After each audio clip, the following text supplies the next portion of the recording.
Compartir pantalla lo tiene. Listo, abajo, doctora. Abajo. Ahora me aparece arriba porque, ahí está grabando. Ahora me aparece arriba porque estoy compartiendo pantalla. Entonces, la definición con la que estamos explorando estos casos es la que dice que el caso estructural es el que extiende el territorio de lo justiciable más allá de los intereses de las partes procesales. Esa primera parte, yo creo que ya lo hablamos en alguna otra reunión, parece muy clara, es muy seductora, me parece, pero también es muy ambigua, ¿no?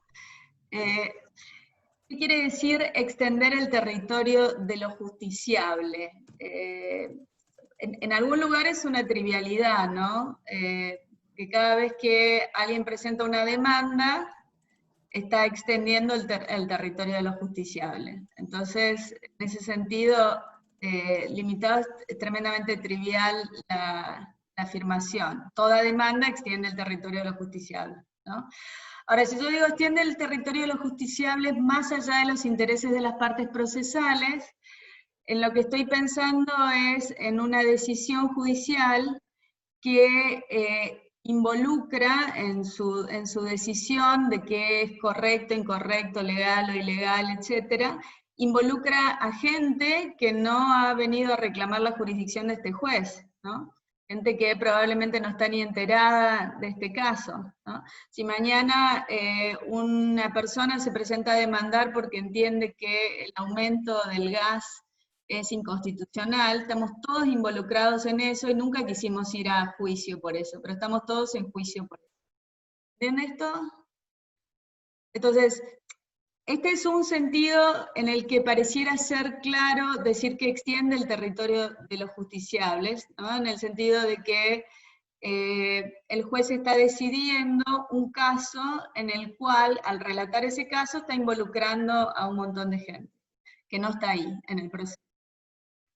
Ahora, cuando vimos el caso Brown en la reunión pasada, veíamos una idea de extensión del territorio de lo justiciable que me parece que es distinta a esta, y que pasaba por pensar que había cosas que antes eran legales, o que eran prácticas que se entendían como legales, o que eran situaciones que se entendían como legales, legítimas, correctas, y que a partir de Brown esas prácticas dejaban de ser legales, legítimas, correctas, ¿no? El típico caso es cuando a través de un caso estructural yo declaro inconstitucional una ley, ¿no? Tengo un montón de prácticas que son totalmente jurídicas, ¿no?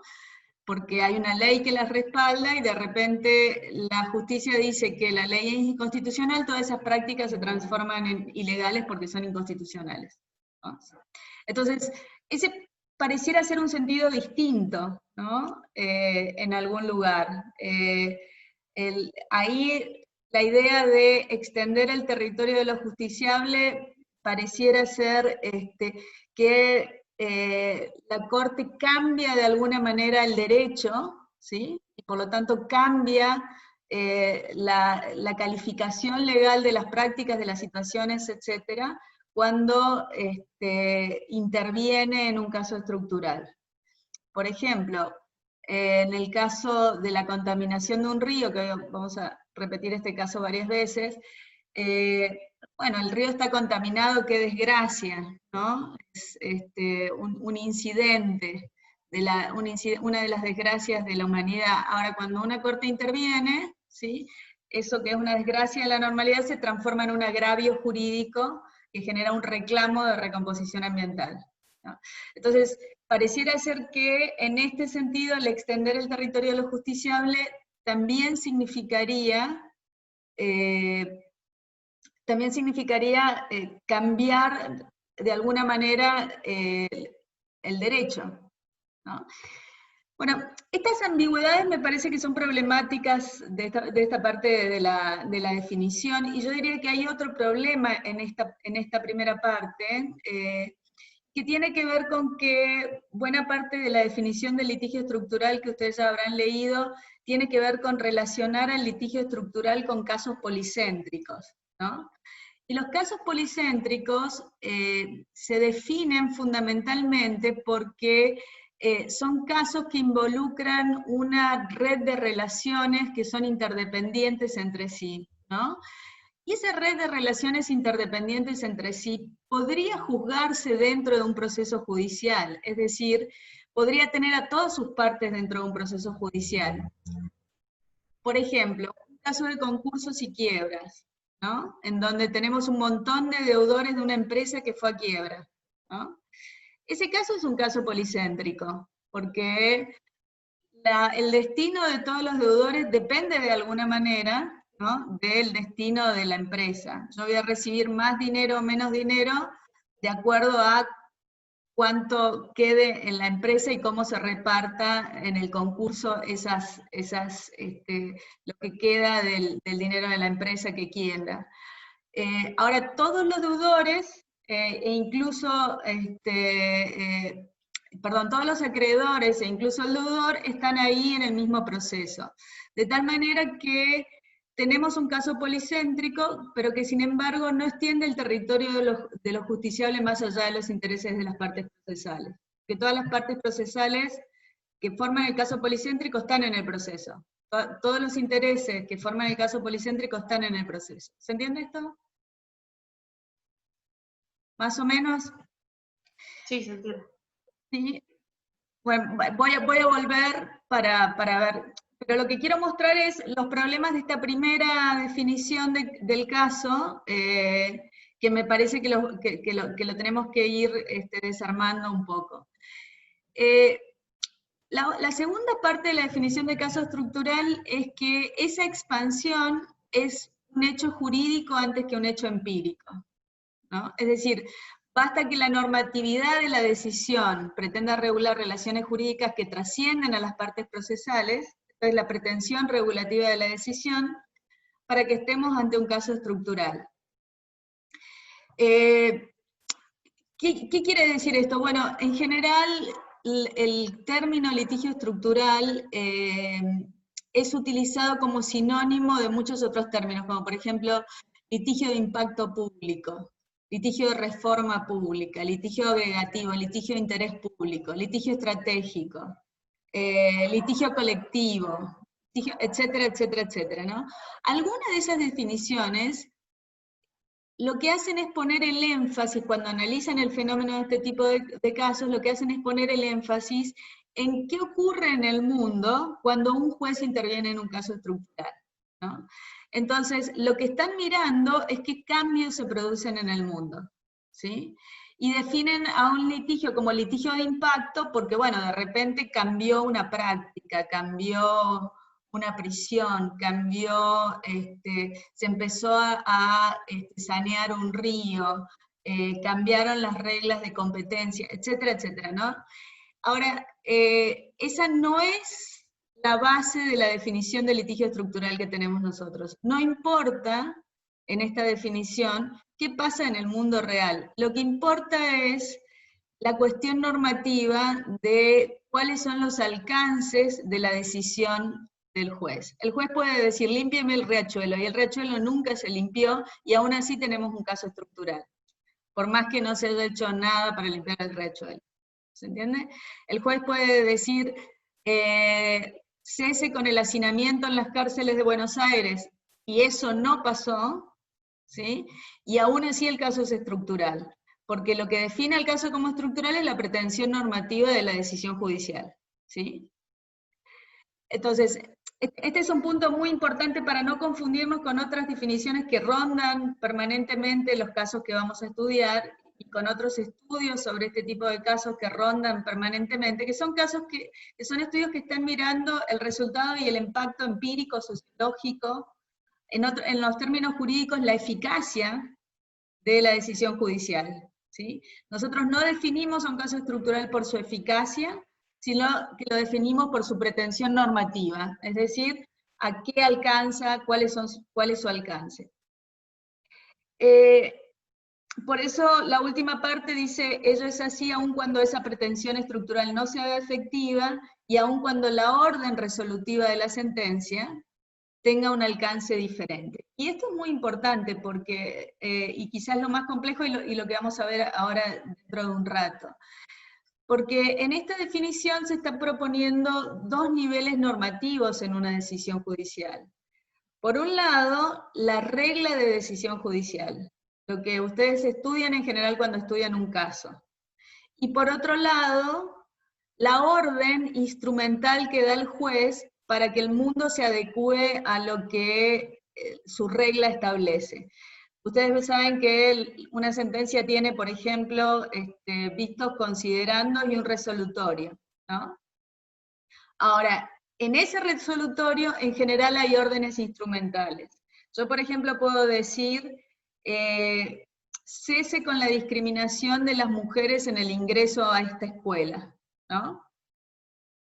Esa es una orden instrumental. Para dar esa orden instrumental, para que un juez dé esa orden instrumental en el resolutorio de su sentencia, antes, en los considerandos, estableció que había un conflicto, una litis, por la cual entendió que la litis consistía en que la escuela no estaba dejando entrar a mujeres, ¿sí? Se preguntaba si ese no dejar entrar a mujeres de tal o cual forma significaba la violación de la regla de igualdad.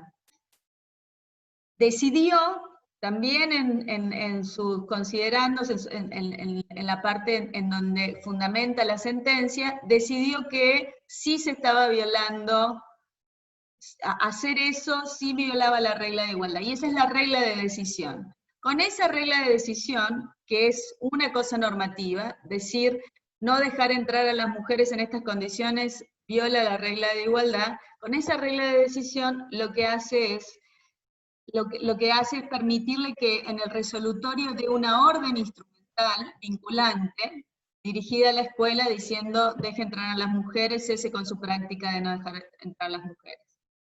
¿Vamos bien hasta ahí? Son dos niveles normativos diferentes. Uno es la regla por la cual yo decido, ¿sí? La regla de decisión, en donde digo, es violatorio del principio de la igualdad, esta conducta es violatoria del principio de igualdad, y otro nivel normativo que está en el resolutorio, en donde yo doy una orden, ¿sí? Para que la escuela cese esa conducta, ¿sí?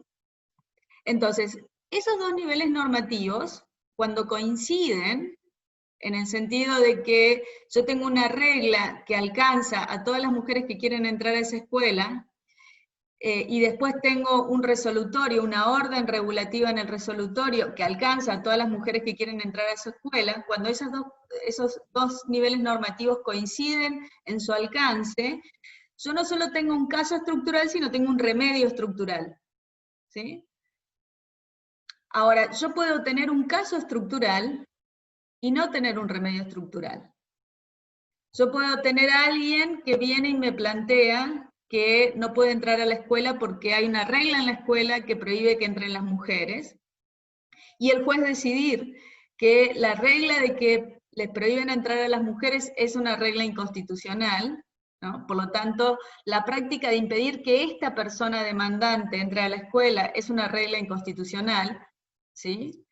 Pero que prohibirle a todas las mujeres también es una regla inconstitucional, perdón. Lo que dice es que prohibirle a las mujeres entrar a la escuela sería inconstitucional, pero después en el resolutorio decir que solamente esta mujer puede entrar a la escuela. Y se ordena que Juanita Pérez, demandante, entre a la escuela, ¿sí? Entonces, son dos órdenes normativos, pero que tienen alcances regulativos distintos. La regla que decide el caso en favor de la demandante porque es inconstitucional prohibirle a todas las mujeres entrar a la escuela. Sin embargo, en el resolutorio yo tengo una orden resolutiva dirigida únicamente a la demandante. ¿Se entiende? A favorecer a la demandante, para que la demandante entre a la escuela. ¿Vamos bien hasta ahí? Miren que yo sé que esto es altamente teórico y sé que produce más confusiones a veces que claridades. Si hay alguna duda sobre alguna palabra, sobre alguna distinción. Doctora, Sí, Una pregunta. sí. De los dos niveles normativos, la regla y la orden, con esos dos requisitos tenemos un caso estructural y también usted dijo tenemos un remedio estructural. Ujú. Con la orden abarcaría ese remedio, pero ¿qué pasa? Yo me pregunto, mientras la escuchaba, me preguntaba, ¿qué pasa si el remedio no se lleva a cabo? ¿Es un remedio igual? Es como decir, la orden es que se limpie el riachuelo, Ujú. pero está la orden, que sería el remedio ante esta situación estructural. Pero Sí. si no se lleva a cabo nunca, ¿es el remedio igual?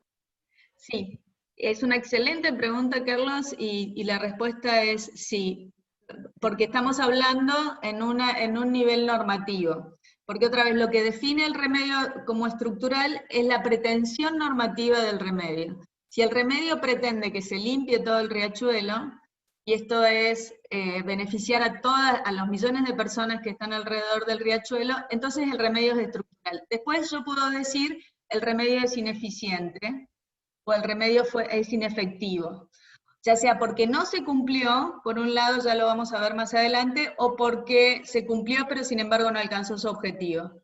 Supongamos que lo que dice la Corte es algo más específico, dice que la empresa tal y tal dejen de tirar contaminantes al río, que el Estado levante los basurales que están al costado del riachuelo. Eso se cumple y resulta que el riachuelo sigue contaminado. Eso quiere decir que la Corte en su remedio identificó mal las causas de contaminación, ¿no? Entonces, el remedio de alguna manera fue obedecido, o las órdenes instrumentales del remedio fueron obedecidas, pero el remedio resulta ineficiente porque no alcanzó sus objetivos regulativos, ¿sí? ¿Cuáles son los objetivos regulativos de un remedio estructural? Bueno, los mismos objetivos regulativos que la regla de la decisión estructural, ¿no? Uno debería medir el remedio en relación a cuáles son los objetivos regulativos de la regla por la que yo tomo la decisión estructural, ¿sí? ¿Ustedes conocen el caso Badaro de las jubilaciones? ¿Han hablado en alguna... Mariela, te hago una pregunta, disculpa. Sí, sí, sí. Me interesa en particular tu definición de la ampliación de las fronteras de lo justiciable, Ujú, porque parece que por momentos esta ampliación o ujú, extensión del territorio de los justiciables siempre involucra la extensión de las personas involucradas en la extensión de las personas sobre la que la sentencia le va a arrojar impactos, ¿no? ujú. De manera más o menos directa, ¿no? Sí. Independientemente. Ahora uno podría pensar también que la extensión de las fronteras de los justiciables puede producirse como parecería, como en algún punto sugerís cuando tratás Brown versus Board, que la corte o un tribunal cambia su concepción acerca de aquello que puede ser justiciable. Por ejemplo, si yo considero que solamente los tribunales solamente pueden intervenir ante discriminaciones de Ujú, iure y no de facto, y de ujú. repente tenemos un decisorio, no es el caso de Brown, pero supongan que tenemos un decisorio que empieza a intervenir en casos de facto, ¿eso no computaría como una extensión del territorio de lo justiciable? Sí, y ese es el problema de la ambigüedad Ok, de esta definición. Exactamente ese es el perfecto. problema de la ambigüedad de esta definición, que confieso lo he descubierto dando clases con el otro grupo que me lo ha hecho ver. Eh, digamos, esa ambigüedad existe, lo cual sugiere que si bien esta frase es una frase muy sugerente y nos adentra en de qué se trata un caso estructural, es una frase que tiene sus problemas de ambigüedad, digamos, y que hay que ser consciente de ello. Eh, avanzamos un poquito para construir más esta definición. El primer elemento de esta definición, o la primera hipótesis de esta definición, es que el concepto de litigio estructural es un concepto que se refiere a un fenómeno jurídico. Esto quiere decir, no nos estamos refiriendo a un fenómeno sociológico ni a un fenómeno político. Cuando yo digo litigio estratégico, por ejemplo, estoy pensando más en términos políticos, estoy pensando en qué objetivo político tienen en la cabeza los demandantes. ¿Se acuerdan el video que vimos en la primera clase? cuando los padres lo que querían era mandar un mensaje al mundo, no les interesaba la plata de la indemnización de daños, sino lo que querían era mandar un mensaje a los demás maestros para que se cuiden. Bueno, uno puede definir eso como un litigio estratégico y a esos objetivos como objetivos políticos de los padres. Ahora, eso no define un litigio estructural. Que los demandantes tengan esos objetivos políticos no definen al litigio estructural. La definición del litigio estructural es estrictamente jurídica. Incluso el juez puede tener objetivos políticos en su cabeza, ¿no? Y uno puede pensar que el juez lo que está tratando es de ganar popularidad, o de atacar al gobierno, o de quedar bien con un partido, o lo que sea en su decisión. Ahora, eso realmente no es un elemento para pensar que el caso es estructural, ¿no? Los elementos para pensar que un caso es estructural son estrictamente las reglas, digamos, son estrictamente el nivel normativo de la decisión, o sea, cuál es el alcance normativo de esa decisión, a quiénes alcance, ¿sí? Hasta dónde llega. Por otro lado, tenemos, entonces, no depende ni de la decisión estratégica de los litigantes, ni de cierta fenomenología social, sino de formas lógicas del lenguaje jurídico. La segunda hipótesis es que el concepto jurídico de litigio estructural no depende del procedimiento o del trámite que se le imprima al litigio, ¿sí? Otra vez, litigio estructural y litigio colectivo no son lo mismo. Cuando yo hablo de litigio, de caso colectivo, de proceso colectivo, estoy hablando de un trámite procesal, con ciertas características, ¿no? Por un lado, la posibilidad de que un afectado en ese trámite pueda representar a un colectivo o a una clase de personas que no están presentes en el proceso, ¿no?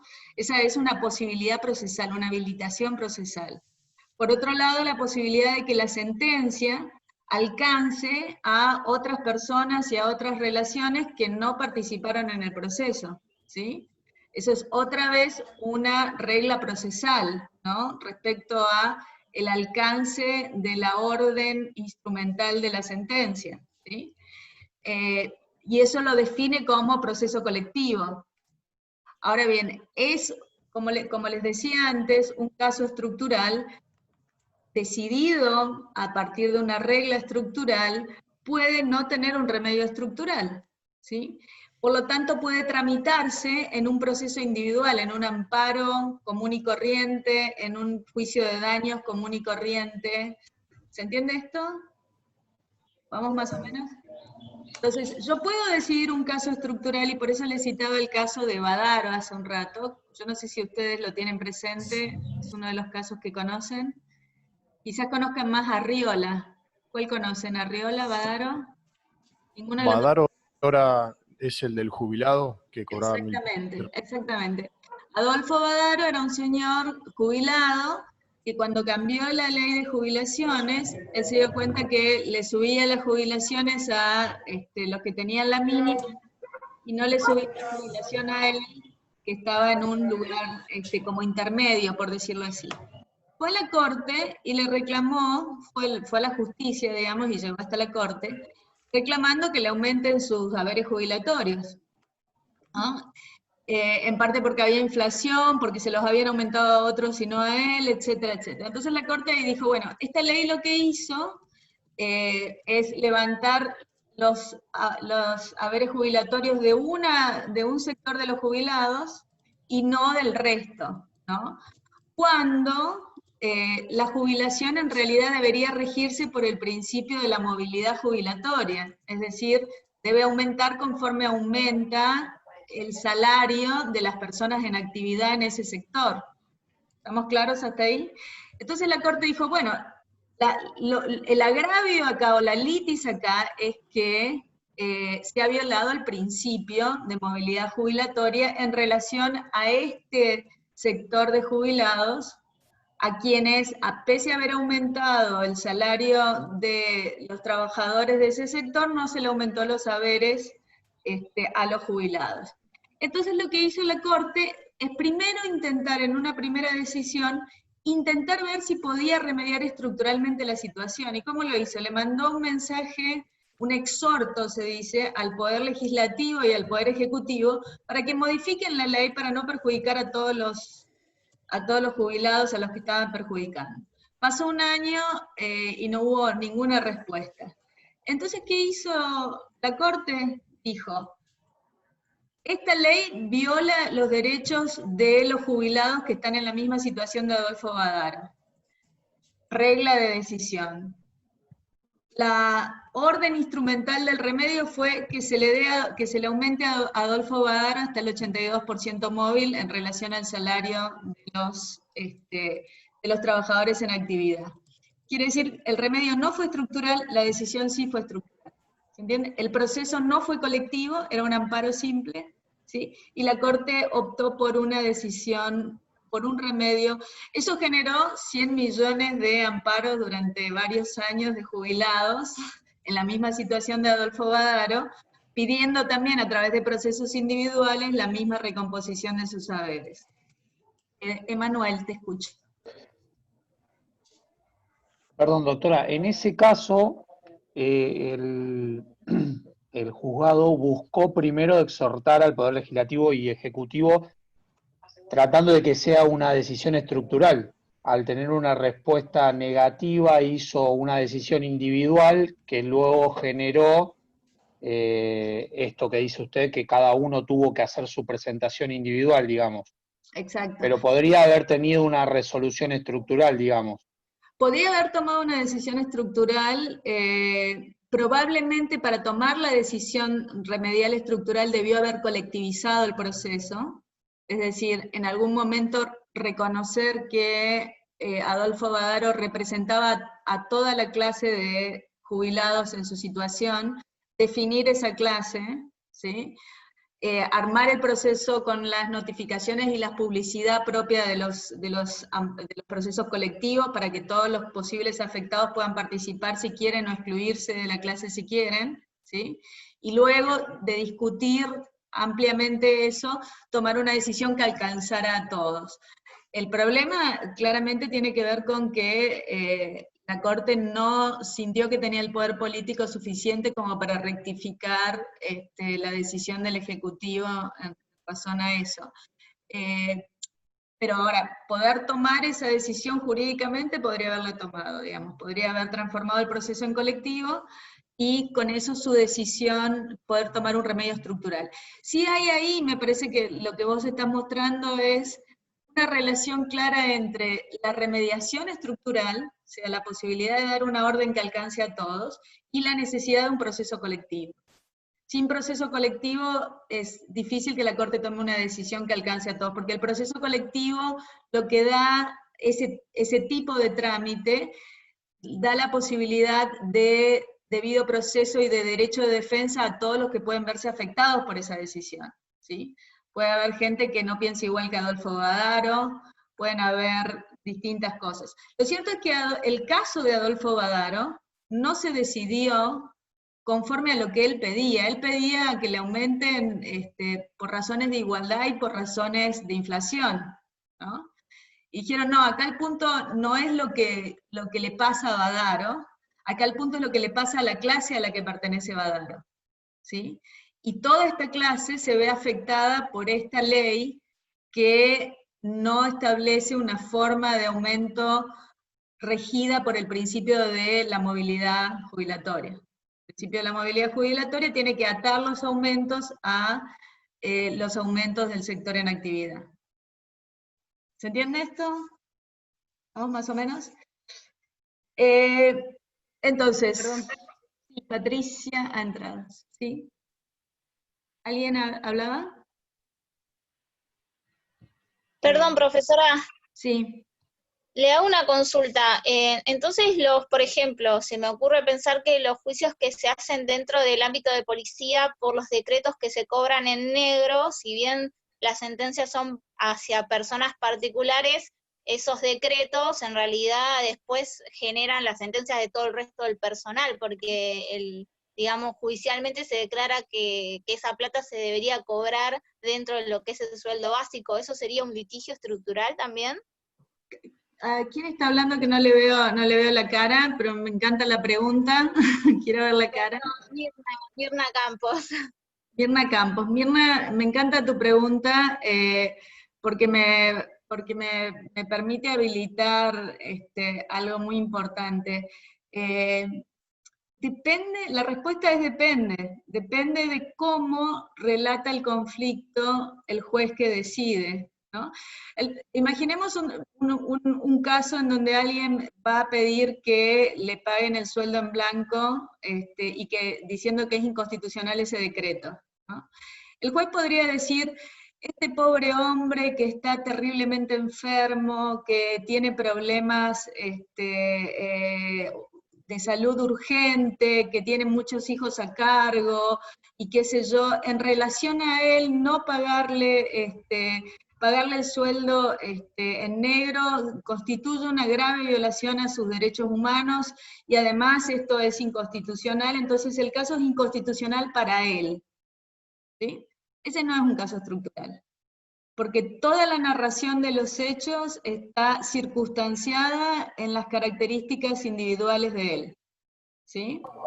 Perdón, doctora, pero Sí. el precedente que queda, Sí. eso, o sea, no sería estructural porque eso habilita también a otros que están en la misma situación a hacer el mismo reclamo. Genial, Patricia.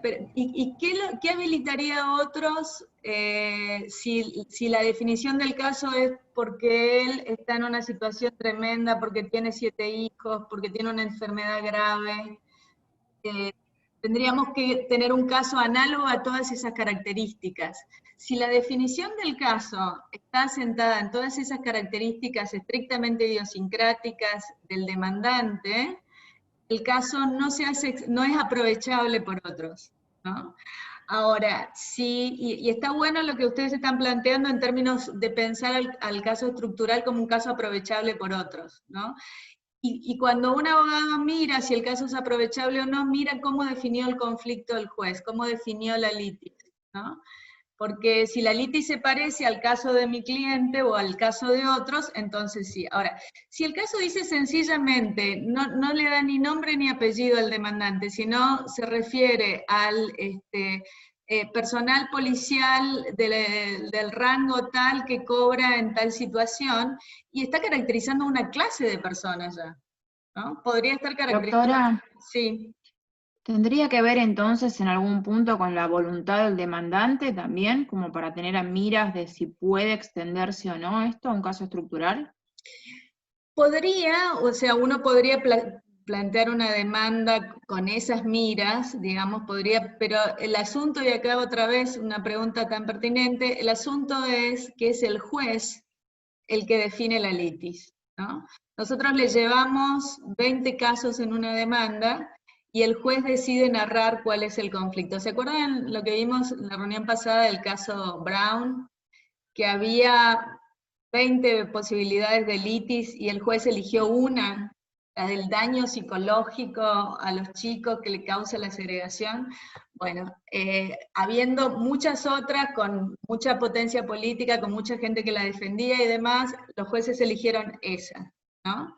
Entonces es súper interesante ver eso, ver cómo uno puede hacer grandes esfuerzos para persuadir de un conflicto a los jueces, ¿sí? Incluso uno tiene la oportunidad de presentar la prueba y probar los hechos y demás, pero los jueces pueden con esos mismos hechos, como también vimos la reunión pasada, pueden con esos mismos hechos generar narraciones diferentes del conflicto, ¿no?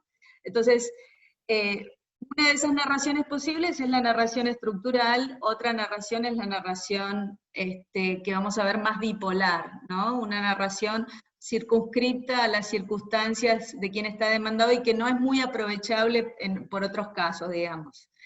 Doctora, perdón, eso le iba a preguntar, para pasarlo en limpio. Entonces, tiene que ver en cómo los jueces definen la litis y, o sea, cómo identifican la litis y cómo definen en su decisorio si eso va a ser un caso bipolar o va a transponer eso y va a ser una decisión estructural. O sea, en cómo presentan el decisorio. Si habilita a que sea algo estructural o cierra en ese caso y nada más. Exactamente, exactamente. Pero lo que a mí más me interesa es que vean que esa decisión o que esa operación se realiza al momento de definir los hechos y de definir cuál es el conflicto que se está resolviendo. Porque el alcance de la regla de decisión va a depender de cómo se definan esos hechos. Si yo me concentro en los 7 hijos y qué sé yo de alguien, la regla va a ser una regla para alguien con 7 hijos, con una enfermedad de un tumor y con una cosa así. Pero si yo en lugar de concentrarme en eso, cuando defino los hechos, cuando narro el conflicto, me concentro sencillamente que es un policía y que su característica es solo la de ser un policía, en actividad y de rango tal, por ejemplo, todos los policías en actividad de rango tal pueden sentir que la misma conducta estatal a través del decreto los está afectando, ¿no? Entonces, en esas pequeñas cosas de la narración de los hechos están los niveles de estructuralidad que pueda tener un caso. ¿De acuerdo? De esa misma definición que estuvimos viendo, podemos decir que la hipótesis central es que el concepto de litigio estructural califica un tipo de caso litis, exactamente lo que dijo su compañero hace un rato, o sea, hubiéramos dejado decirlo a él y no había más. O conflictos definidos judicialmente. Y otra vez, esto puede presentarse en un proceso colectivo o en uno individual, porque la litis estructural puede aparecer en cualquiera de esos casos, puede ser parte de una estrategia política o no. Sencillamente alguien que tuvo un problema fue al juez, era un problema muy personal y resulta que él era parte de una clase de afectados y de un montón de gente a la que le pasaba lo mismo. Y el juez decide en base a esa narración más colectiva o de clase el caso, ¿no? Puede tener gran impacto en políticas públicas porque ya sea porque el remedio es estructural o sencillamente porque a partir de que el juez decidió eso, el Ejecutivo y el Legislativo decidieron cambiar sus políticas para adecuarse a la decisión judicial, ¿no? Podría tener gran impacto en las políticas públicas o no, pero eso tampoco afecta a la definición del caso estructural porque es una definición jurídica. Pero siempre decimos expande el terreno de lo justiciable, porque la decisión sobre este demandante está intrínsecamente relacionada, está imbricada con otros que están en su misma situación o en situaciones similares o que están relacionados interdependientemente con la situación del demandante. En la definición de los hechos, ¿no? Esto tampoco es en el mundo real, ¿no? Y esto también es otra cosa importante. Nosotros miramos al mundo, miramos hechos, narramos esos hechos y podemos narrar a esos hechos como singulares, individuales, particularizados o independientes, o lo podemos narrar como parte de un problema más general, ¿sí? De un problema en donde ese hecho que estamos viendo es sencillamente un ejemplo, la punta del iceberg, ¿no? En donde el verdadero problema es el iceberg y ese hecho, esa demanda de ese señor es solamente una punta de todo eso. ¿Ok? Ay, me pasé. Y ahora vamos a ver una cosa estereotipada al máximo para después poder relativizarla. Vamos a ver distintos tipos de procesos que responden a distintas tipologías de casos, ¿no? Nosotros podemos tener en el Código Procesal Civil de la Nación, tenemos típicamente casos, procesos individuales, ¿no? Tenemos distintas acciones civiles y comerciales que son individuales. Tenemos la acción de daños y perjuicios, etcétera, son individuales. También pueden ser mancomunadas, que son lo que se llaman las litisconsorcios activos o pasivos, ¿no? Litisconsorcio es cuando nos presentamos varios demandantes en contra de un demandado, ¿sí? Pero mantenemos nuestra relación individualizada con ese demandado. Por ejemplo, una fábrica que explotó y que rompió los cimientos de varias casas alrededor, ¿sí? Todos los que vivíamos en esas casas nos presentamos en un litisconsorcio activo en contra de esa empresa, ¿sí? Pero cada uno tenemos un daño individualizable distinto, ¿sí? Y si bien todos vamos a probar quizás que tenemos la misma fuente del daño, sin embargo los daños van a ser individualizables y diferentes, ¿no?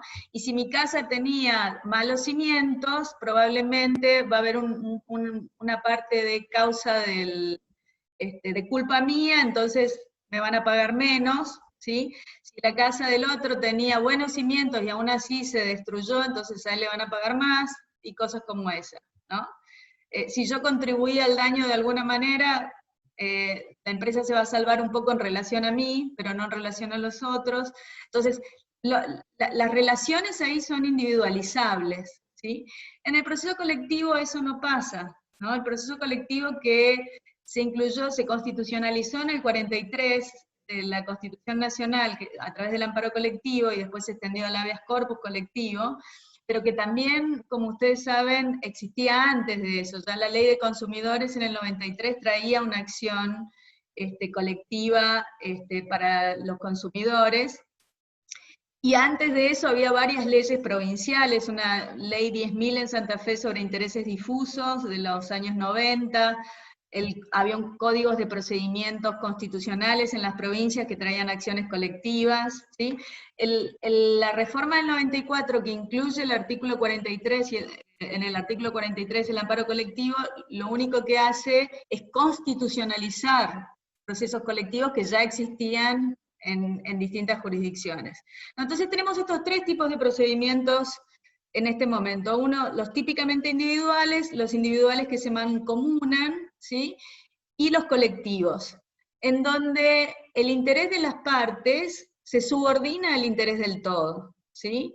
El colectivo es, yo no voy a pedir mi parte, yo voy a hablar en nombre del todo, en nombre del colectivo, ¿sí? Cuando yo digo, el ambiente está contaminado y vengo a reclamar mi derecho a un medio ambiente sano, no me dan un pedazo de mi medio ambiente, lo que se hace es, se resuelve el problema del medio ambiente como un todo, no conforme a cómo yo quiero que se solucione, sino a cómo se entiende que se protege ese bien público.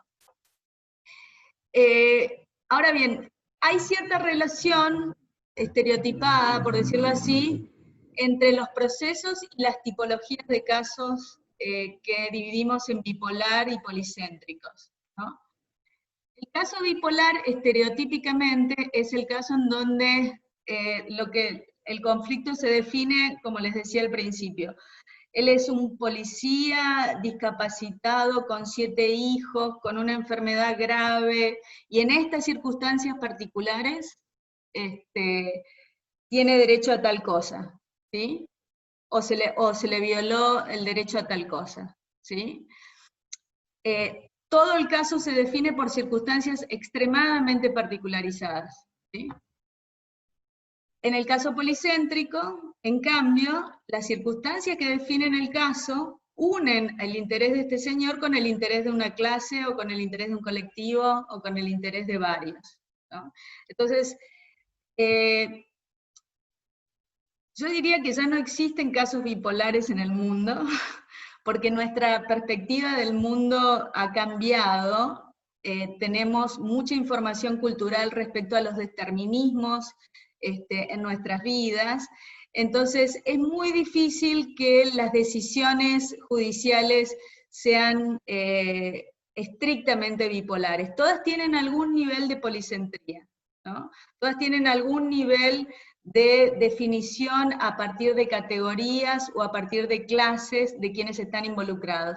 Pero cuando esas categorías o esas clases son más amplias, incluyen más relaciones, incluyen más personas en la decisión.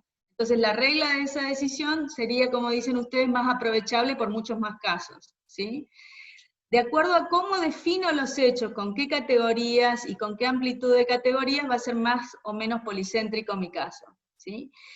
En general, el proceso colectivo se justifica a sí mismo porque se asienta en un caso policéntrico, porque presupone que se está decidiendo un caso policéntrico, ¿sí? Entonces, todo proceso colectivo todo proceso colectivo tramita un caso policéntrico, ¿sí? Ahora, no todo caso policéntrico necesariamente se va a tramitar a través de un proceso colectivo, sino se puede tramitar a través de un proceso individual, ¿sí? Todo caso individual presupone todo proceso individual presupone un caso bipolar, ¿sí? Sin embargo, el proceso individual también se puede utilizar para tramitar casos policéntricos, ¿sí?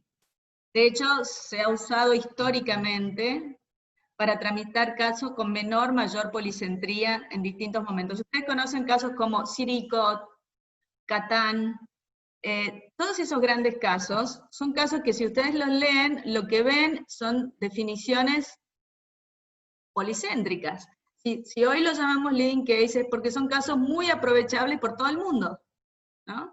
Entonces la regla de decisión, si bien la orden instrumental del juez estaba dirigida exclusivamente a Siri o a Cot o a Catán, ¿sí?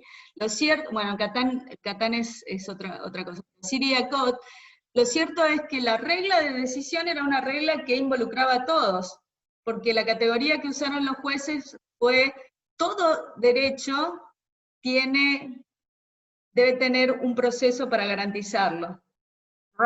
Amplísimo, digamos. No había una sola referencia al señor Siri o al señor Cot en la definición del conflicto, o sea, desaparecieron, eran solamente la punta del iceberg. ¿Se entiende esto? ¿Sí? ¿Alguna pregunta? ¿Alguna cosa antes que siga martillándole la cabeza con teoría? ¿No? Bueno, entonces, sí, seguimos dándole vuelta a la misma cosa, ¿no? Y ahora sí me permito decirles, estas son categorías analíticas que nos permiten ver cosas, ¿sí? Y que nos pueden ayudar a leer los casos, pero es muy difícil pensar que haya tal cosa como el caso esencialmente bipolar, ¿sí?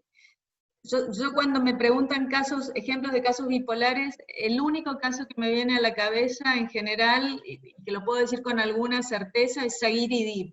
¿Conocen ese caso? La ley de trasplante de órganos prohíbe que podamos trasplantar nuestros órganos a familiares, y prohíbe que se pueda trasplantar órganos, que menores de edad puedan donar sus órganos, ¿sí? En una familia había un chico enfermo, y su hermano de 17 años le podía donar un riñón, quería donarle el riñón, le habían hecho exámenes psicológicos y era muy maduro, todo eso, y su hermano se iba a morir en 2 meses antes de que él cumpliera los 18. Y los jueces autorizaron en ese caso y dijeron que para ese caso se autorizaba la donación. Con 1000 argumentos de los valores morales y de los principios morales del derecho y demás, pero circunscriptos a circunstancias muy, muy excepcionales del caso, ¿no? Con lo cual nadie puede decir hoy por hoy que puede usar Sagir-Idib para que un menor de edad done órganos, ¿no? Mariela, una consulta. Sí, sí. Una consulta, me parece que hay una tercera ambigüedad con el asunto de las fronteras de los justiciables y la inexistencia que es una frase muy valiente, decir que no hay casos ya no policéntricos. Me parece que Sagir-Idib es un buen ejemplo, me parece, de entender un caso que se abrió una excepción a una regla, que era la regla que prohibía la donación de órganos a menores de 18 años, por las particularidades del caso y una serie de principios jurídicos, etc. Ahora, la ambigüedad viene por este lado. Parecería que en un punto tu idea de lo policéntrico y de lo no policéntrico tiene que ver con el precedente que establece el caso. Es decir, cómo, digamos, si uno intentara hacer una teoría con pretensiones generales, que creo que es lo que vos pretendés, me parece que, por ejemplo, en el common law, todos los casos desde ya son policéntricos porque establecen reglas de precedentes y los jueces miran hacia el futuro. Uno podría pensar que incluso aplicando statutory law o legislación, los teóricos del law and economics, por ejemplo, te dirían que los jueces siempre miran hacia el futuro y están pensando en qué precedentes están dejando, y al decidir un caso, están decidiendo varios. De hecho, uno podría pensar, a pesar de que no lo hagan explícito, todos los jueces deciden de ese modo, independientemente de los problemas de decir que no lo hagan explícito, pero uno podría pensar que todos los jueces, cuando establecen la regla del caso, están sabiendo o saben que esta regla decide varios casos. Pero me parece que es un asunto distinto ese al asunto de, por ejemplo, un litigio colectivo o un litigio que es colectivo y a su vez los alcances del decisorio es mucho más global o estructural. Me parece que son tres cosas diferentes, porque uno podría pensar un juez de un pagaré, un juez ejecutivo, que aplica la regla del pagaré, también está decidiendo un caso similar, de la misma manera a lo que lo está decidiendo el caso Zaghiri-Dib. Es decir, no tiene ninguna pretensión de estructuralidad. Entonces parecería haber tres cosas distintas. Uno, cómo los jueces están estableciendo la regla futuro, independientemente de que de que esa regla va a adjudicar casos individuales, y toda la otra distinción entre casos estructurales y casos policéntricos. Y la tercera cuestión es cuando los jueces cambian su concepción acerca de lo que el Poder Judicial está allí para decidir. Es decir, si los jueces pueden modificar instituciones o dinámicas sociales que generan discriminación, lo que sea. Creo. Está bueno las categorías que planteas. Yo diría dos cosas. Una es, me parece que hay que apartar de la discusión cosas como qué tienen en la cabeza los jueces, ¿no? Okay. A mí me parece la cosa más interesante para discutir, porque me gusta el realismo y porque creo que uno sería mucho mejor abogado si supiera más de psicología, pero me parece que que a los fines, que esta definición no se está concentrando en esa variable para identificar casos estructurales. Lo del ester decís, la obligación del precedente que existe en el derecho anglosajón es sumamente interesante y plantea una pregunta interesante, ¿no? Porque si un juez tiene la obligación de seguir la regla de decisión de otro juez, uno se pregunta, ¿eso estructuraliza más al sistema jurídico? O sea, ¿eso hace que toda decisión de este sistema jurídico sea estructural? Y yo diría depende, porque desde la definición que nosotros estamos hurgando acá, si lo estructural es la regla, si lo estructural está en la manera en que define el caso, y por lo tanto el alcance de la regla de decisión de ese caso, eso es independiente de que otro juez lo siga o no lo siga, ¿no? Eso es totalmente independiente de que otro juez siga o no siga esa situación. Si yo defino un caso como Zaghiri-Dib, así de bipolar, probablemente ningún otro juez se va a sentar en esa regla, digamos, por más obligación de precedente que haga, porque no va a encontrar un caso tan análogo a circunstancias tan particulares como esas. Entonces, pero la obligación del precedente sí me parece que es relevante en términos de la eficiencia estructural de la decisión, ¿sí? Y esto es interesante porque la eficiencia estructural de la decisión ahí no va a depender del remedio estructural, ¿sí? No va a depender de que un juez decida remediar estructuralmente, específicamente esta decisión, y por lo tanto tampoco del proceso colectivo, sino que la eficiencia estructural de la decisión va a estar garantizada por la obligación del precedente.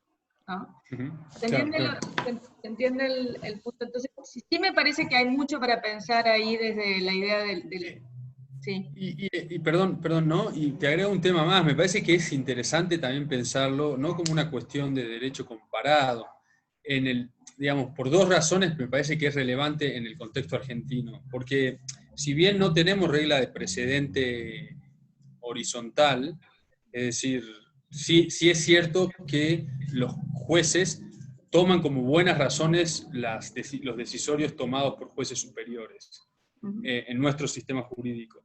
Y hay algo más importante y novedoso en todo el esquema, que es este así denominado control de convencionalidad, que impone, entre otros asuntos, en alguna de sus versiones, que las interpretaciones de la Corte Interamericana, incluso en las versiones más radicalizadas, las interpretaciones de la Comisión Interamericana del Pacto de San José de Costa Rica, sean vinculantes para los jueces argentinos. Es decir, que al momento de interpretar la Constitución argentina deban compatibilizar los contenidos de la Corte Interamericana con los contenidos de la Constitución, dándole prioridad en ese ejercicio interpretativo a los criterios establecidos por la Corte Interamericana.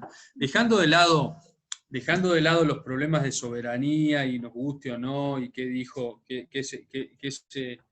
la Corte en Fontevecchia, lo que es interesante es que esto parece, especialmente por el carácter, si se quiere, activista que tienen ese tipo de tribunales internacionales, uno puede pensar que el asunto acerca de la regla de precedente en Argentina, con los nuevos fanáticos del control de convencionalidad, abre un campo novedoso en esta materia de litigio estructural. Seguro, seguro, buen punto, y buen punto para pensar. Me parece que son cosas interesantes para explotar más que explorar, diría yo. Está bueno, está bueno. ¿Alguien más, así, algún comentario más? Antes de que sigamos, falta poquito. Bueno, otra cuestión,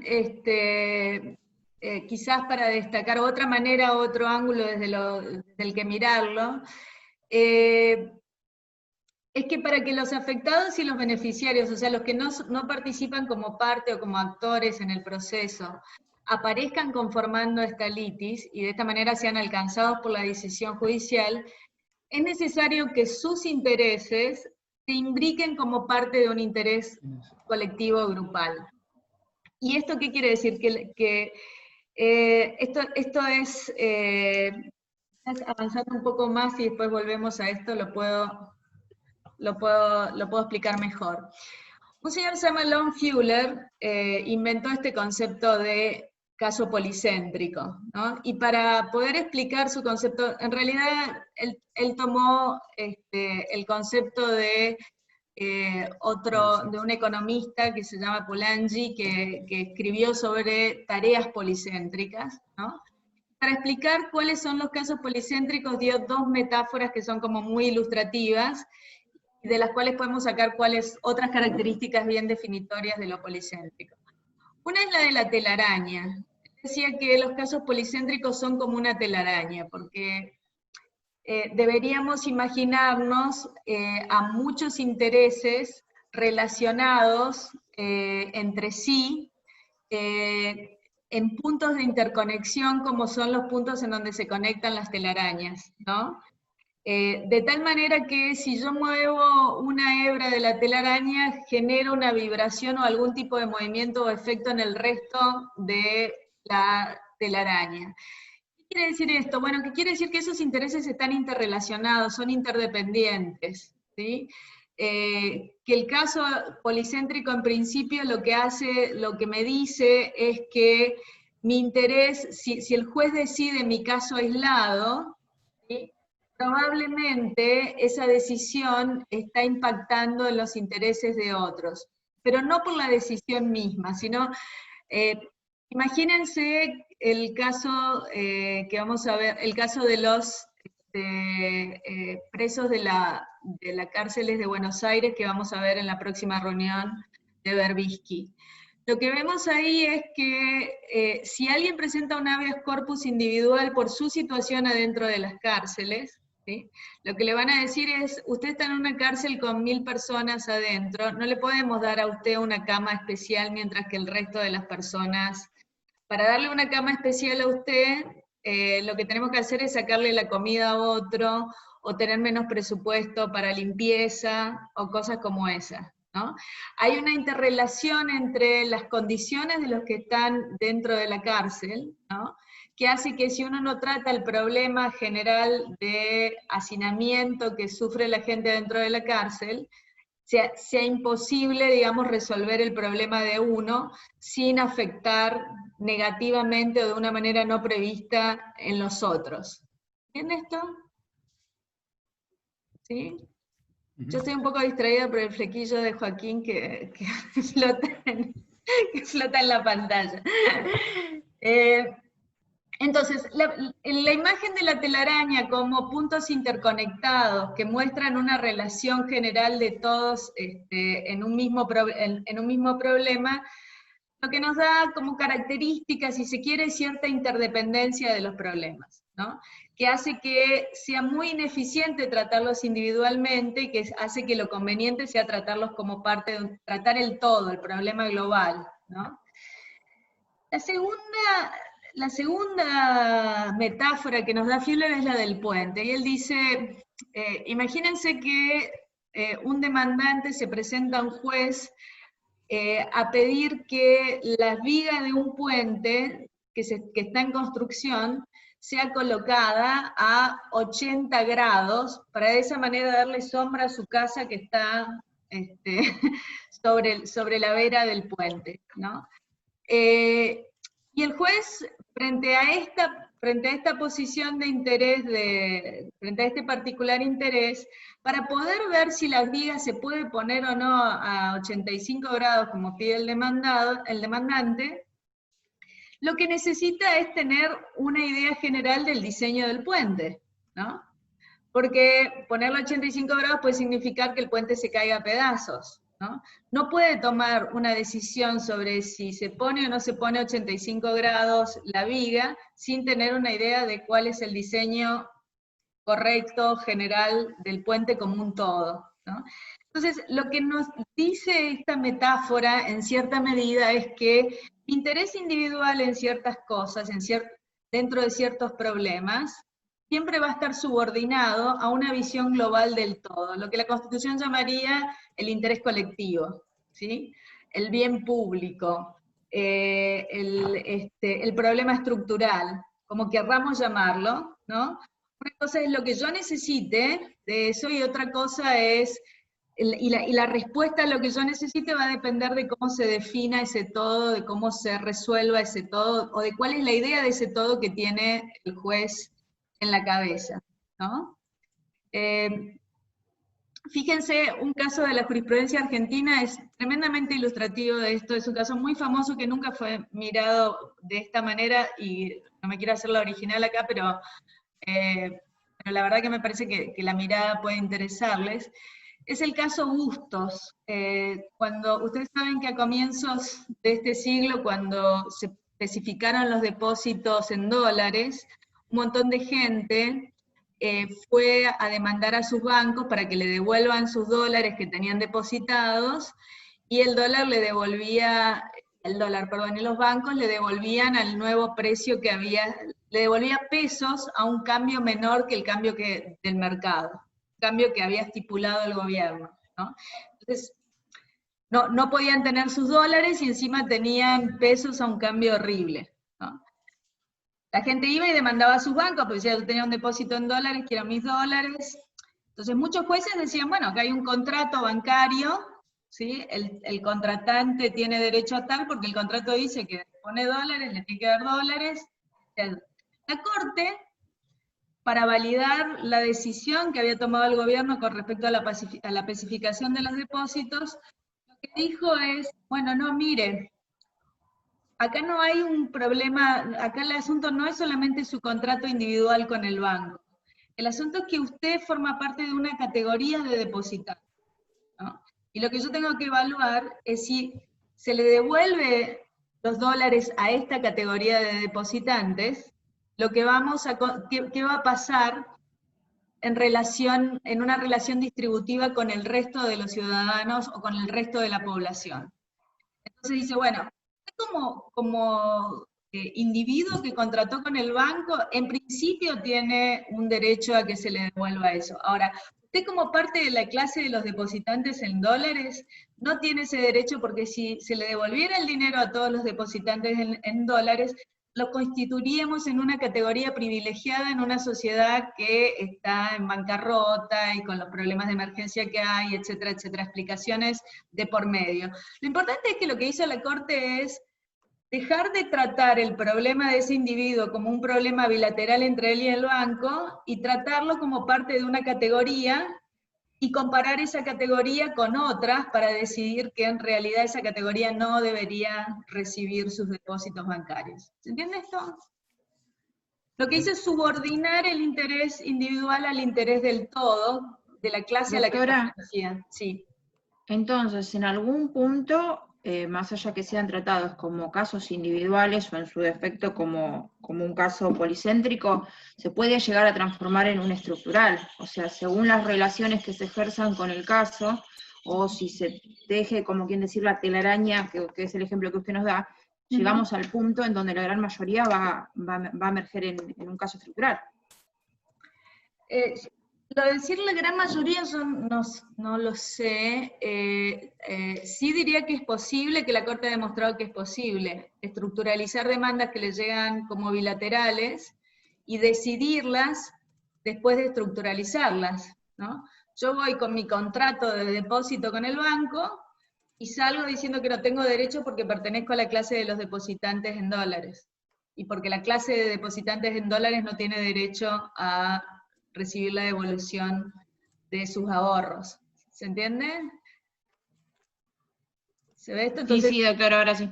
Ese cambio en la litis es un cambio dramático y radical, digamos, en la forma de presentar el caso. Porque si me tratan a mí como parte de la clase depositante, la suerte de la clase depositante es negativa, ¿no? En este caso. Si me trataran a mí como una persona que tiene un conflicto con su banco, una cosa bilateral, rigen las reglas de nuestra contratación y punto, las reglas para mí son positivas. ¿Sí? Pero cuando me estructuralizan, cuando mi interés se subordina al interés de la clase, y bueno, a veces eso potencia mi interés y hace posible que yo tenga una resolución favorable, ¿sí? Como cuando ponen en la clase de los afectados por un conflicto ambiental, o en la clase de los que ganan, digamos, pero a veces me podría también perjudicar, digamos, el que las características de mi caso particular sean dejadas de lado y sean vistas como características típicas de una clase de personas. ¿Entiendes? Pero, doctora, ahí tiene que ver con la capacidad analítica del juez, digamos. O sea, de cómo analiza con esas categorías que decía usted el caso, los hechos del caso, y cuánto esos hechos le puede llegar a servir para una u otra elección, digamos. Yo creo que está bueno confiar en que uno, si le acerca los hechos correctos al juez como abogado, el juez va a ver la narración que uno trata de mostrarle, ¿no? Pero otra vez, como vimos en el caso anterior de Brown, vimos que con los mismos hechos los jueces en este rol que definíamos de ingeniero de materiales y de arquitectos, pueden con esos hechos hacer muchos casos, ¿no? Y con eso, y cada caso puede tener reglas diferentes, ¿no? Para mucha gente, sí. Entonces, no sé si me estoy equivocando, pero estoy llegando a una conclusión de que un caso estructural prácticamente se va a centrar o lo va a definir la última parte, es decir, el remedio o la orden. O sea, lo que define un caso estructural es la última parte, más que la regla. O sea, ni siquiera tenemos en cuenta cómo empieza, porque puede empezar de manera individual o de manera colectiva, pero de última, quien va a decir si es un caso estructural o no, va a ser la sentencia, o sea, la orden judicial. ¿Está bien? Tomando ejemplo inclusive el caso de Seguiridí, que el caso de donación de órgano como precedente, también, porque me imagino el holding, que es la regla nueva de un precedente, Sí. pensar, digo, el mismo holding se puede transformar en la regla y también en el remedio, y transformar un precedente en un caso estructural. O sea, estoy llegando como a una conclusión de que lo que define, repito, a un caso estructural va a ser lo último que dice el juez. Carlos, me perdí algo de tu razonamiento, que es cuando decís que la regla es a la vez un remedio, la regla del holding es a la vez un remedio. ¿En qué sentido lo pensás? Claro, porque el holding surge de un precedente, tengo entendido que el holding es lo nuevo de un caso precedente, o sea, es como la regla del nuevo caso que se va a tomar ahí. Entonces entonces digo, como no hay un remedio, porque la misma regla en ese caso se transforma en un remedio, por eso como que lo mezclé con el holding. Pero es el holding tomado como el remedio en sí mismo, como la regla nueva del caso. Claro, ahí, eso yo no sé, lo que yo estoy tratando de hacer es de distinguir, por ahí puedo estar equivocada y está buena la discusión, pero yo estaba tratando de distinguir lo que algunos llaman holding, o sea, la regla con la que se decide el caso, de el remedio, que es la orden instrumental vinculante que da el juez. La orden instrumental es, si yo decido que la regla es que es inconstitucional tal cosa, la orden es haga tal cosa para que la situación deje de ser inconstitucional. En ese sentido es instrumental alcanzar el fin normativo que establece la regla que decide el caso. Creo que, Mariela, creo que tu distinción puede ser, ya que vimos Brown versus Board la semana pasada, el holding es la regla iguales pero separados, no se sostiene en materia de escuelas públicas. Y el remedio es desagrégase a la máxima velocidad posible en Brown 1.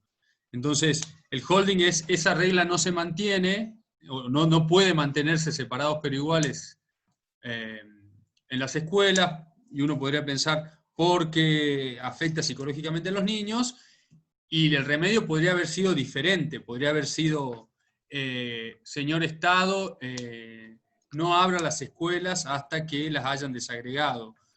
El remedio podría haber sido, cambien el sistema de circulación de los colectivos a fin de que se desagreguen las escuelas. Otro remedio podría haber sido, establezcase una mesa de negociación entre padres blancos y padres negros a fin de determinar cómo van a establecer la política educativa, etc. Creo que esa es tu distinción. Exacto, exacto. Yo no estaba tan imaginativa para dar tantas alternativas, pero era por ahí. Carlos, ¿cómo lo ves?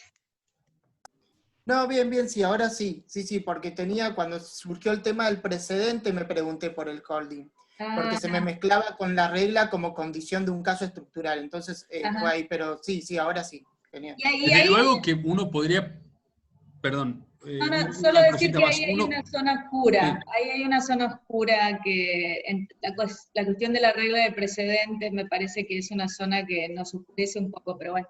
Sí, Joaquín, perdón. Yo creo que me parece interesante el tema de la regla del precedente. Lo que yo creo es que uno también podría articular algunas contradicciones. Uno podría pensar que para ciertos holdings habría remedios contradictorios, y esto definiría la sentencia como contradictoria. Si mi holding es estructurante, o cuento el caso como estructurante, y luego doy un remedio para una persona, digo, por ejemplo, supongamos el caso Viceconte, que es la producción de una vacuna, y digo que la salud es un tema, digamos, hago todo un gran relato del caso, lo reconstruyo como un caso estructural, hablo de... El caso Viceconte es un caso muy conocido argentino, en donde se litigó una organización, el CELS, el Centro de Estudios Legales y Sociales, litigó un caso tratando de explorar la posibilidad de ejecutoriar derechos sociales en los tribunales, cuando esto era bastante novedoso en ese momento, y había una enfermedad que se llama el mal de los rastrojos, la fiebre hemorrágica argentina, que afectaba particularmente a los miembros ciertos miembros desaventajados de las poblaciones fundamentalmente rurales, y si bien la vacuna había sido descubierta, el laboratorio que tenía cargo de desarrollarla estaba desfinanciado, y luego de varias idas y venidas, los jueces deciden exigir al Estado que se desarrolle, que se financie la vacuna.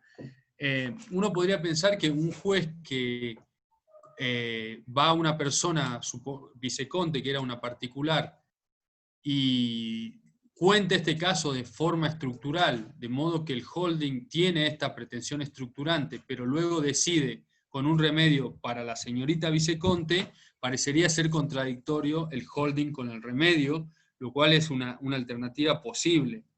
Entonces uno podría considerar que determinadas reconstrucciones del caso exigen remedios estructurales. Probablemente una manera de entender Badaro 1 es entender que la Corte lo estructuralizó y por eso lo reenvió al Congreso. Quizás si lo hubiese resuelto individualmente, y esto es el punto importante con la regla del precedente, hubiese creado un precedente que estaba resolviendo muchísimos casos a la vez, aun cuando lo hubiese resuelto de manera bipolar. Creo. Yo creo que uno puede resolver por razones estructurales casos individuales. Yo, por ejemplo, yo puedo ser alguien muy peronista, que creo que los peronistas siempre tenemos razón.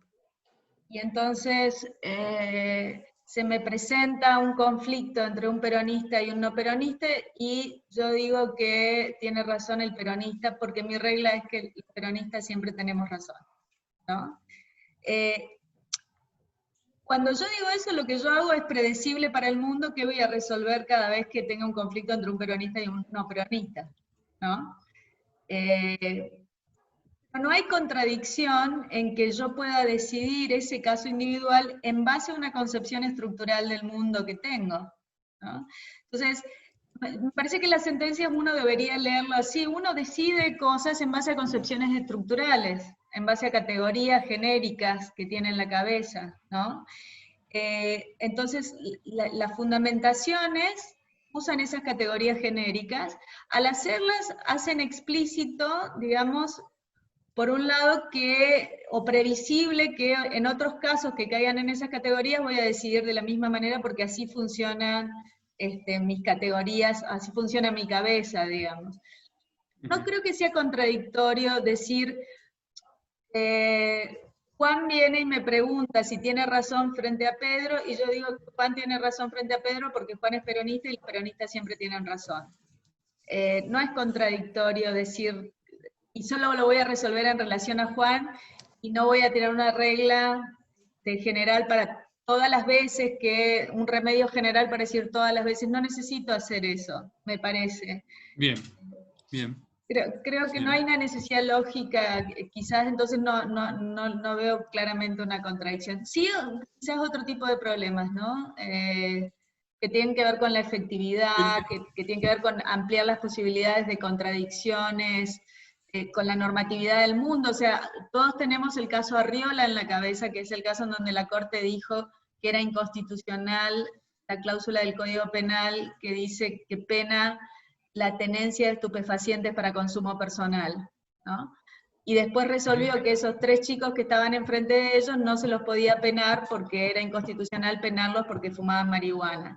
Ahora, la regla es una regla general para todos, y el tipo de problemas que trae una regla general como esa es que en algunos lugares algunos la siguen, otros no la siguen, y entonces tenemos muchas contradicciones. La policía debe conocer mejor ese tipo de contradicciones y de problemas que tiene en la calle de detener a alguien fumando marihuana, o no. Porque la Corte dijo que era inconstitucional detenerlos, pero por otro lado el fiscal manda que los detengan, otros fiscales no, etc. Entonces, este tipo de problemas sí están ahí, pero quizás sean de otro tipo. Como les prometí que no les voy a sacar más tiempo del tiempo de clase, vamos a dejar causalidad estructural para otro día. Vamos a hacer un ejercicio que creo que nos va a ayudar a mirar a todos. Hay un lugar de chat acá, y lo que vamos a hacer es dedicar 10 minutos, y después 5 minutos más y ya nos vamos. 10 minutos a que cada uno de ustedes imagine un conflicto bipolar. Pueden ponerse a leer noticias online para estimularse o recordar un caso o lo que sea. Definirlos en términos de litis o objeto de una demanda, ¿sí? Y lo escriben en el chat en los próximos 10 minutos, cada uno, y comentamos 5 minutos más antes de que termine la clase. Así vemos si podemos aprender algo. Un conflicto bipolar, ¿cómo se lo imaginan? ¿Cómo lo definirían en términos del objeto de una demanda o de una litis? ¿Sí? ¿Aguantan 10 minutos más? Haciendo eso, si quieren, chequeen las noticias, fíjense algo que encuentren por ahí, imagínenlo, colórenlo. Son las 6:01, a las 6:10 paramos la cuestión en el chat.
Bueno, vayamos poniendo. ¿No se anima nadie a poner un caso? Ahí está. ¿Caso? Lo estaba escribiendo en un blog de notas para no mandarlo sin querer. Ok.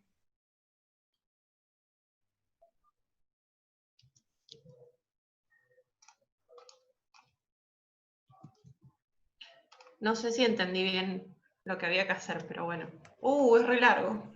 Ahí lo leo. Ahí lo mandé.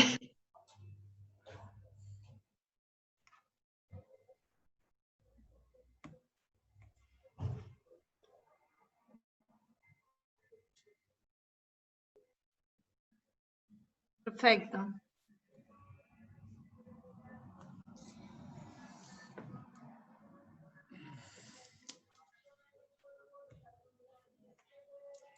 Te adelantaste y ya hiciste el segundo paso del ejercicio, que es transformarla en estructural. Ay, perdón, pensé que había que hacer eso, perdón. Está muy bien, está muy bien. Muy bien, Romina. Paola.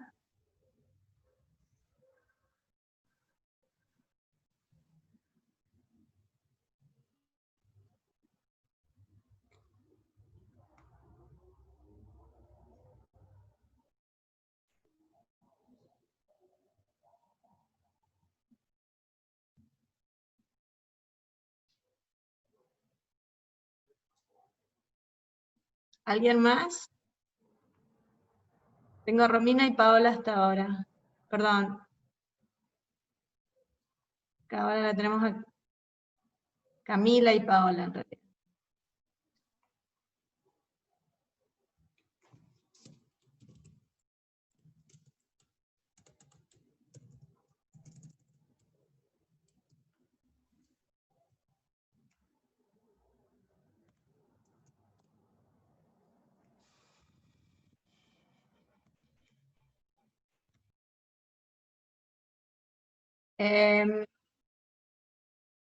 A ver, ¿alguien más?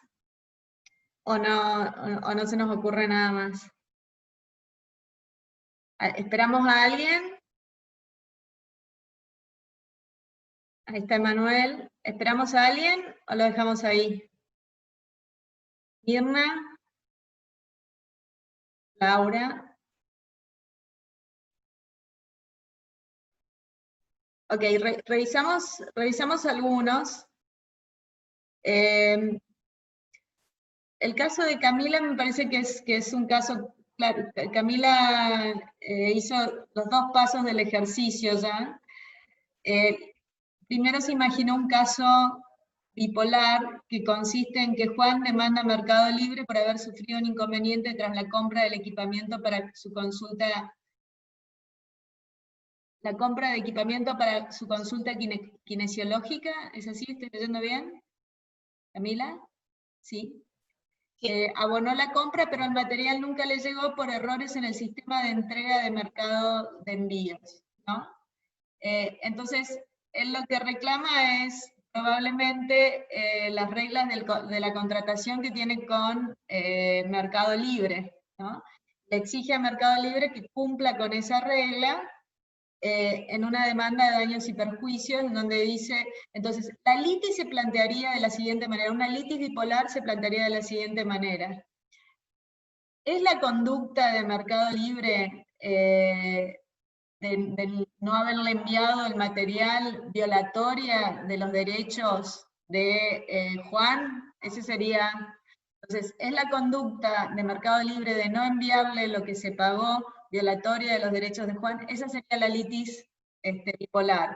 Ahora, para que sea claramente bipolar, diríamos también, o agregaríamos también, es la conducta de no enviar el material al comprador, a Juan, quien pagó en la fecha tal y en la circunstancia tal violatoria del derecho.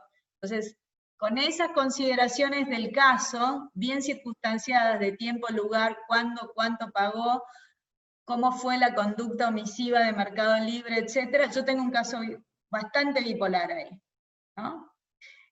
Ahora, ese mismo caso bipolar, ese mismo hecho, ¿no?, podría transformarlo en una narración estructural y preguntarme, ¿Son los errores de Mercado Libre, perdón, de Mercado de Envíos, violatorios de los derechos de los consumidores de Mercado Libre? Yo identifico ahora una práctica general de errores, en donde Juan es simplemente un ejemplo de esa práctica de errores de envío.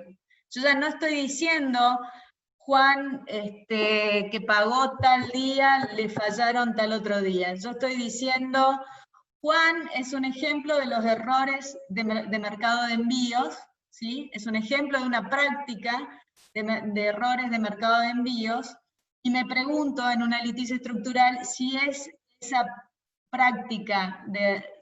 Primero me voy a preguntar si los hechos existen, ¿no? O sea, ¿existen los hechos de que mercado de envíos usualmente comete este tipo de errores? Entonces, ¿es esa práctica de cometer ese tipo de errores violatoria de los derechos de los consumidores de Mercado Libre? Entonces voy a decir, sí, si es violatoria, entonces estoy diciendo que todos los consumidores de Mercado Libre tienen derecho a indemnización porque esos errores violan sus derechos, ¿sí? Que la práctica de esos errores violan sus derechos. ¿Se entiende?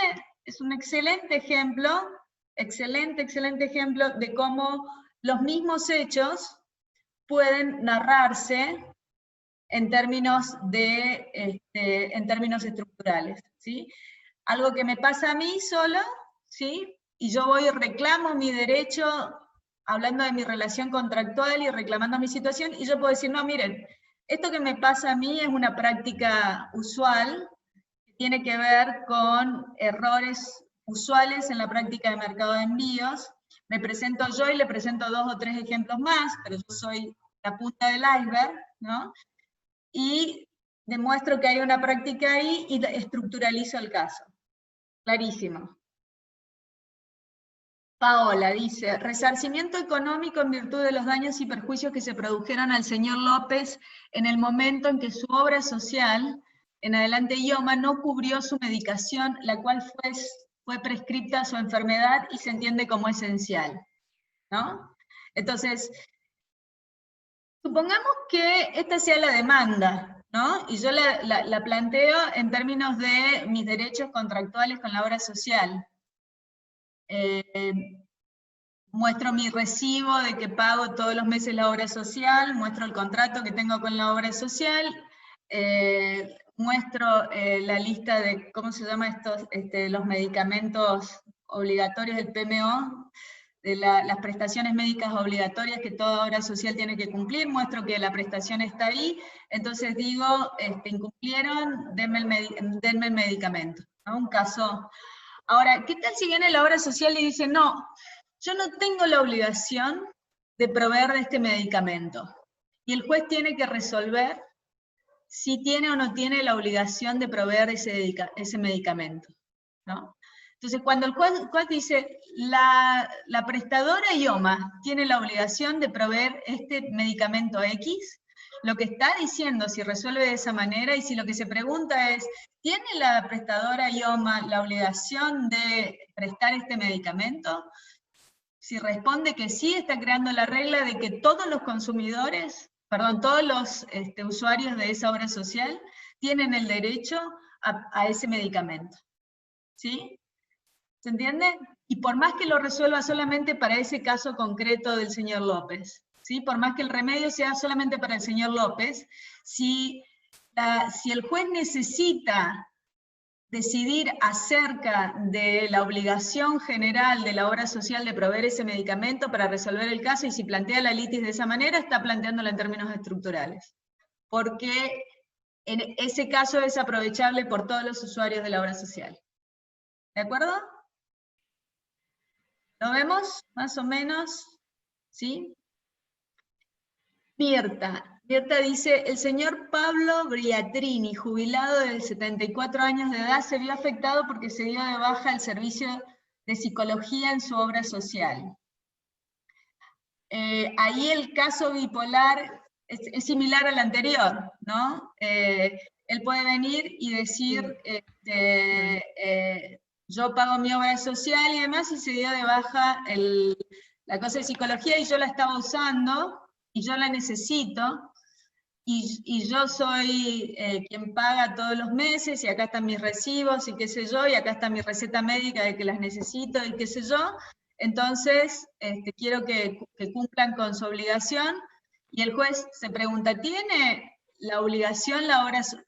Si el juez se pregunta, ¿se ha violado el derecho contractual del señor tal con su obra social? Si se pregunta en esos términos, es un caso bipolar. Ahora, si viene la obra social y dice, no, yo no tengo la obligación legal de mantener el servicio de psicología, ¿sí? No tengo la obligación legal de mantener el servicio de psicología, entonces el juez se va a preguntar, la litis va a ser, ¿tiene la obra social la obligación de mantener el servicio de psicología y no darlo de baja? Y entonces si responde a esa pregunta, está respondiendo a una pregunta que va a beneficiar y que va a ser aprovechado por todos los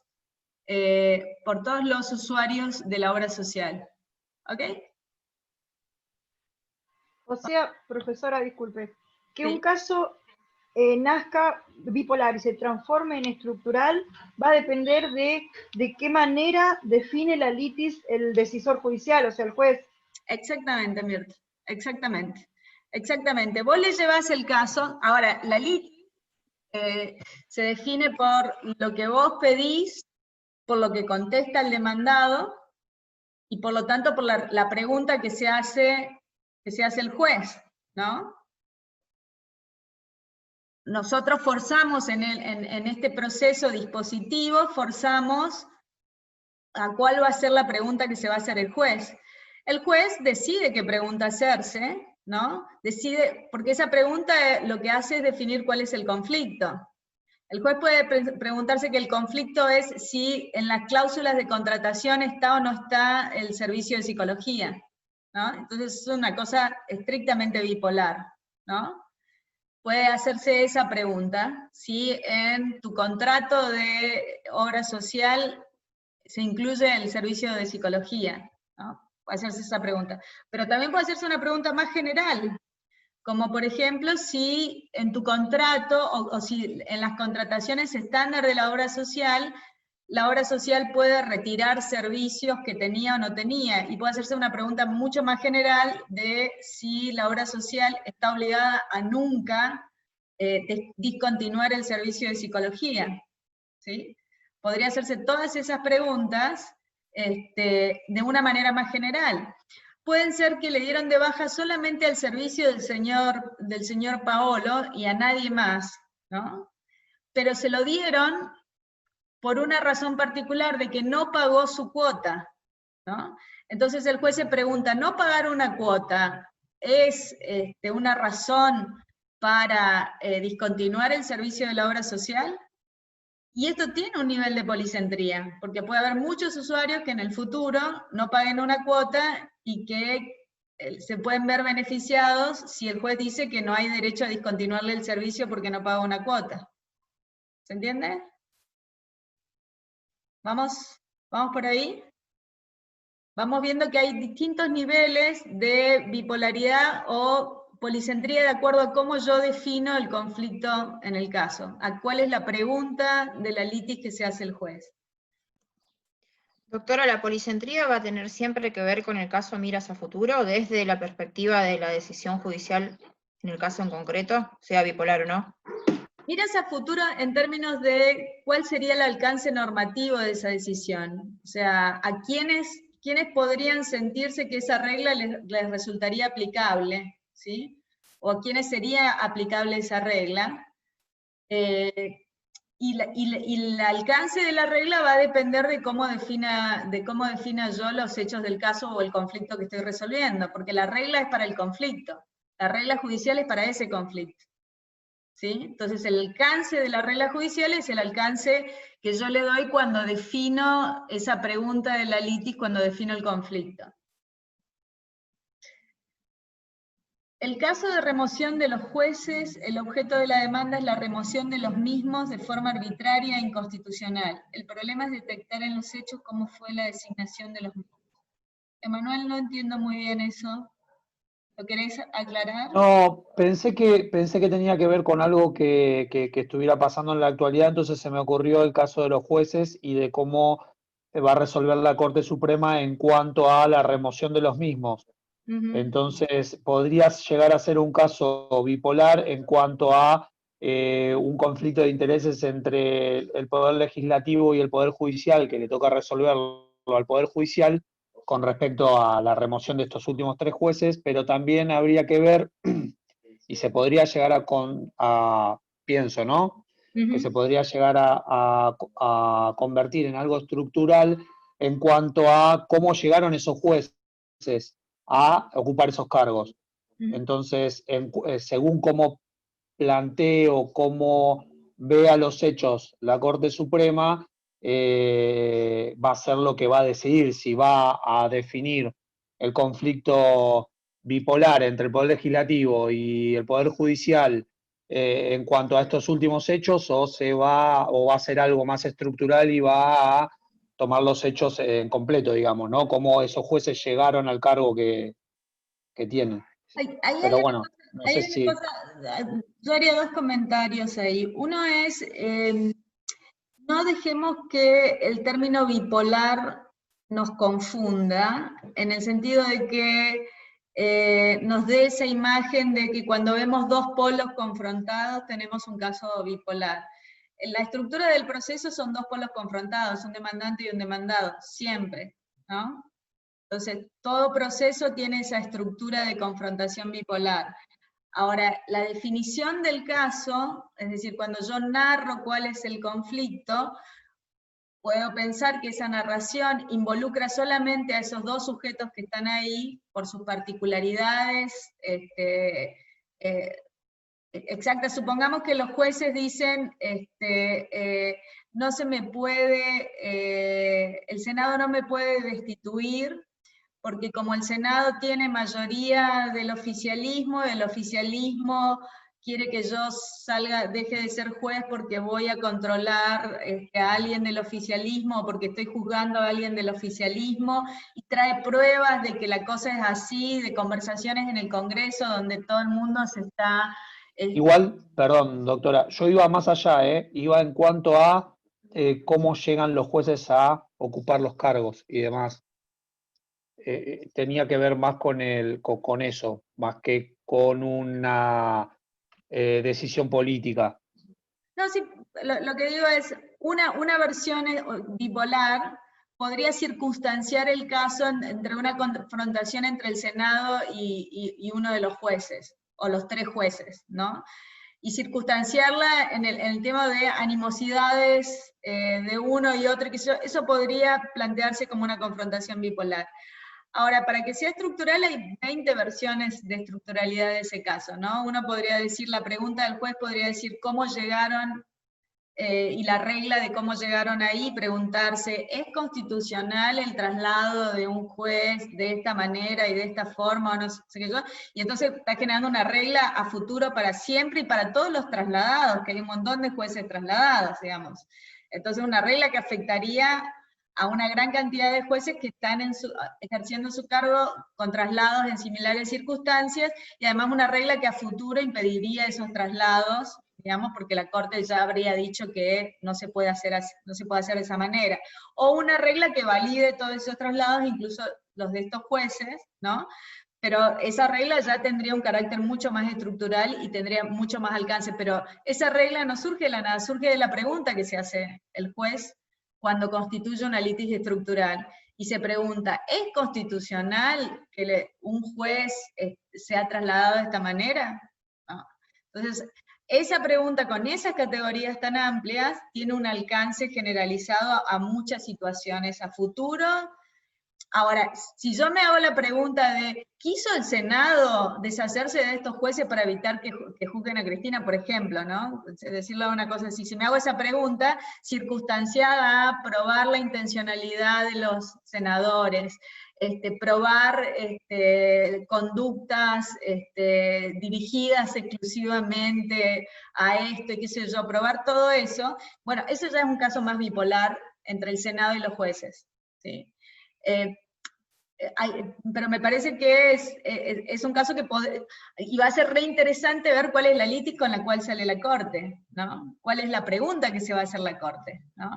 Podemos ver quizás la demanda y ver qué están demandando, la podemos conseguir y discutirla acá y ver qué litis están proponiendo, ¿no? Estaría bueno ver Eso, qué propone. pero después, ¿con qué va a salir la Corte? ¿Con qué pregunta se va a hacer la Corte? Que la pregunta determina la respuesta. Lo más importante es la pregunta, no la respuesta. La respuesta está atada a la pregunta. Si yo me hago bien la pregunta, la respuesta va a ser... Entonces, depende de qué pregunta me haga, y eso es lo que necesitamos empezar a mirar en los casos, ¿no? Mirar esas preguntas.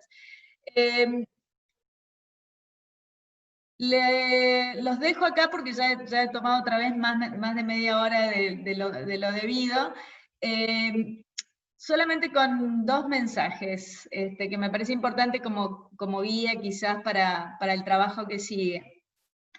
La primera es, Joaquín y yo vamos a tener un rol en este curso que más que de profesores va a ser de entrenadores de ustedes, ¿sí?